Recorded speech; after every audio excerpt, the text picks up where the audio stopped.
Bonjour à toutes et à tous, désolée pour ces quelques minutes de retard.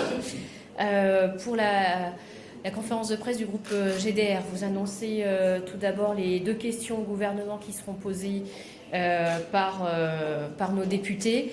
Cet après-midi, c'est Stéphane Peu, le président du groupe, qui posera une question concernant le référendum et donc, puisqu'on sommes à l'anniversaire du référendum sur la Constitution européenne, référendum dont vous vous souvenez très bien du résultat, qui n'avait pas été suivi par les gouvernements. Et la question portera donc là-dessus.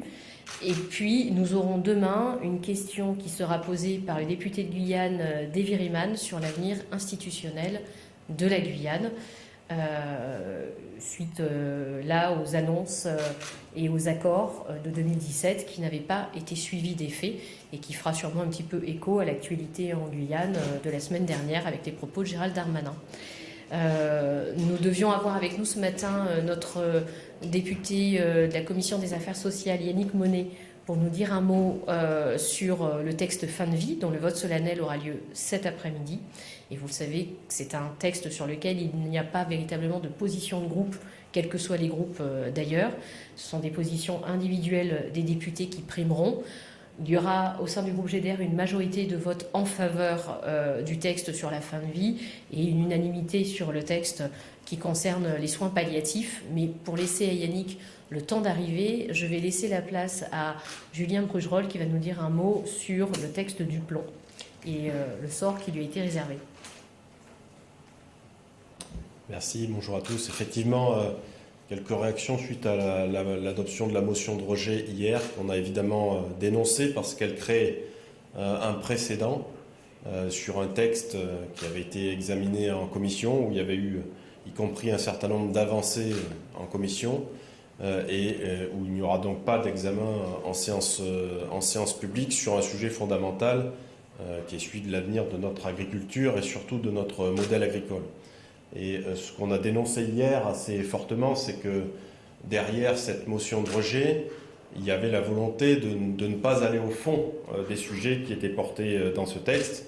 Alors évidemment, la question notamment de la réintroduction des néonicotinoïdes, de l'assouplissement de certaines mesures de protection environnementale et pour la santé humaine, mais plus globalement, il y avait la volonté de ne pas aborder des sujets de fond qui concernent nos agriculteurs, qui sont ceux des prix et des revenus agricoles, ceux de la protection globale par un système public contre les aléas climatiques, sanitaires et environnementaux, et celui aussi de l'absence de mesures politiques pour interdire l'importation de produits qui ne respectent pas nos normes sanitaires, environnementales et sociales. Donc derrière cet artifice de procédure, il y avait pour nous la volonté de ne pas aborder ces sujets de fond dans le débat public, alors que c'est ceux-là qui auraient dû être abordés en réaction aux mobilisations agricoles. Voilà ce que je voulais dire sur le texte. Merci Julien. Vous rappelez également que cette semaine, il y aura en commission le passage des textes du groupe pour sa niche.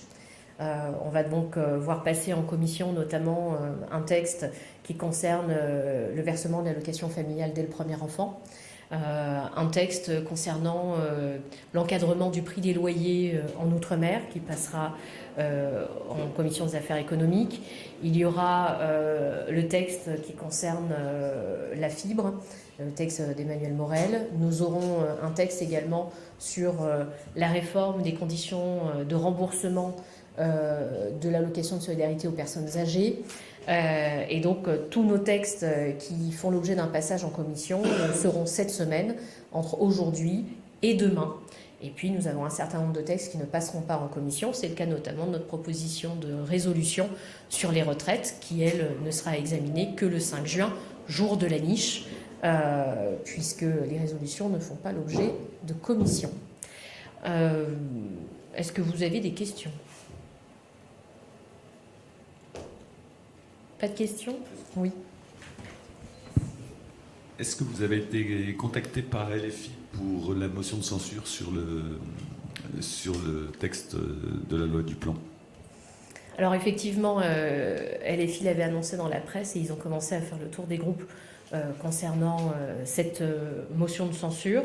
Nous sommes en discussion. À l'heure où je vous parle, j'ai quitté le groupe pour venir à cette conférence, mais il y avait un débat entre nous sur l'opportunité de déposer une motion de censure qui ne ferait pas suite à un 49.3 et qui donc nécessite d'obtenir un certain nombre de votes qui puissent dépasser un seul groupe. Donc ça nécessite bien évidemment que d'autres groupes que la LFI puissent signer cette motion de censure. À ce stade, le groupe est encore en discussion et donc j'aurai du mal à vous dire la décision qui sera la nôtre, puisque c'est une décision qui doit être collective et que nous ne pouvons pas prendre seuls, puisque les conséquences sont évidemment très très importantes. Une motion de censure sur le texte du plomb, si elle est votée par une majorité de députés, ferait tomber le gouvernement. Donc ce n'est pas une décision que nous pouvons prendre à la légère. Est-ce qu'il y a d'autres questions ?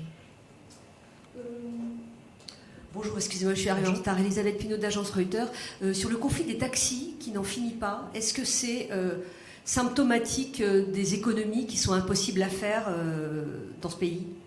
Vous avez vu le rapport de la Cour des comptes concernant les dépenses de santé.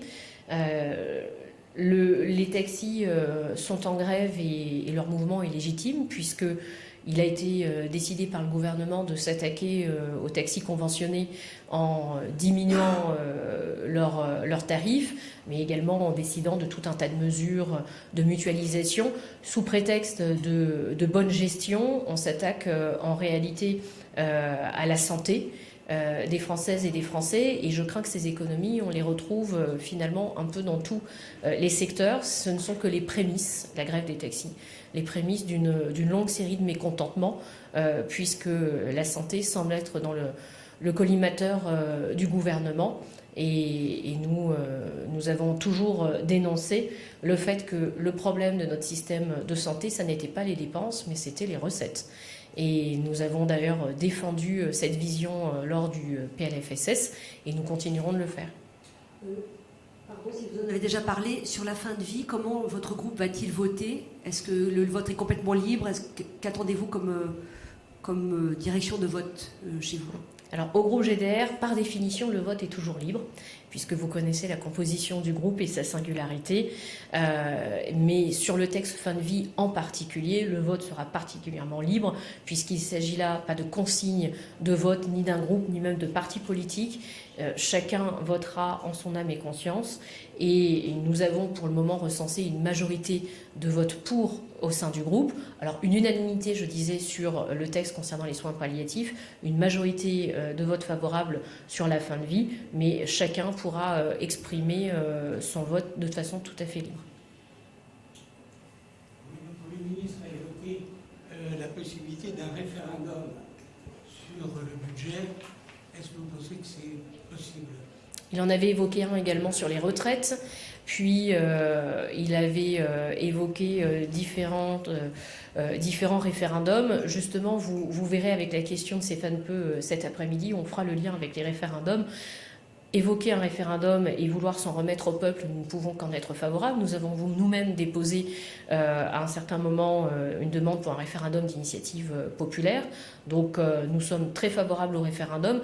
Maintenant, s'il s'agit simplement d'annonces jamais suivies des faits ou de référendums dont on ne respecte pas le résultat, là, il y a un autre sujet et nous ne pouvons pas être favorables à ces idées qui consistent à jeter en l'air l'idée d'un référendum comme pour apaiser la vindicte populaire dès lors qu'il y a un véritable sujet. Et nous ne sommes pas du tout favorables non plus à cette méthode qui consiste à invoquer le référendum uniquement pour faire obstacle au Parlement et empêcher les députés de débattre. On évince un sujet. On évince les députés, on évoque le référendum et puis finalement il ne vient jamais. C'est ce qui s'est passé avec les retraites et je crains que ce soit la même chose concernant les finances. On fait passer le budget au 49.3, on empêche les députés de voter et puis lorsqu'il y a un sujet, on dit qu'on fera appel au peuple pour voter. Or, vous savez très bien qu'un référendum sur le budget, c'est quasiment impossible. C'est extrêmement technique, c'est très diversifié, et donc je vois mal quelle pourrait être la question véritablement posée aux Français. S'il n'y a pas d'autres questions, nous vous remercions et nous laissons la place au groupe suivant. Bonne journée.